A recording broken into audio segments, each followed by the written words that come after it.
আজকের দিনটা ছিল 10th ফেব্রুয়ারি সোমবার, আর এখন সকালেই 8টা মতো বাজে।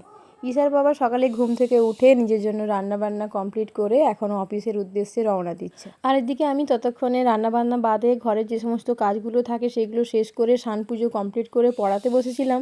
আর এখন সকালে 9:30 মতো বাজে। তাড়াতাড়ি করে রেডি হচ্ছি স্কুলে যাওয়ার জন্য।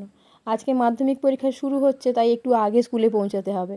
9:45টার মধ্যে স্কুলে পৌঁছে যেতে হবে। এদিকে ঈশা আর আমি আজকে আমরা কেউ বাড়ি থেকে ভাত খেয়ে যাব না।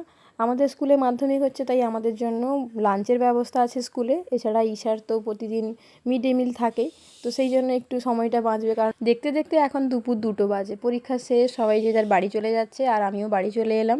তবে ঈশা এখনও বাড়ি আসেনি, ওর ছুটি হতে একটু দেরি হবে, মানে 3:30টাতে ওর ছুটি হয়। আজকে ওকে আনতে যেতে হবে না, আজকে আমার ভাসুর দুটো বাচ্চাকে নিয়ে আসবে। তাছাড়া আজ বিকালে আমার টিউশন পড়াতে যাওয়া কিংবা বাজার করতে যাওয়া কোনোটাই নেই।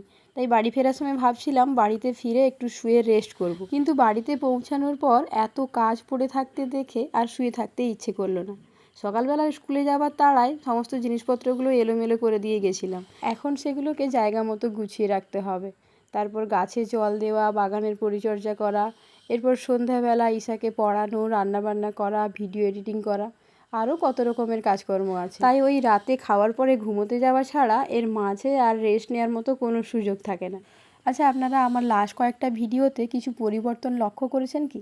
যদি করে থাকেন তাহলে সেটা কি পরিবর্তন, এবং ওই পরিবর্তনটা হওয়াতে ভালো নাকি খারাপ কোনটা হয়েছে সেটা অবশ্যই কমেন্টে জানাতে ভুলবেন না। আর এদিকে বিকেল এখন প্রায় 4টা মতো বাজে, ঈশাও বাড়ি চলে এসেছে। আর আজকের ব্লগটা এখানেই শেষ করছি। ব্লগটা কেমন লাগলো অবশ্যই কমেন্টে জানাবেন, ভালো লাগলে একটা লাইক করে দেবেন। দেখা হচ্ছে নেক্সট কোনো ব্লগ।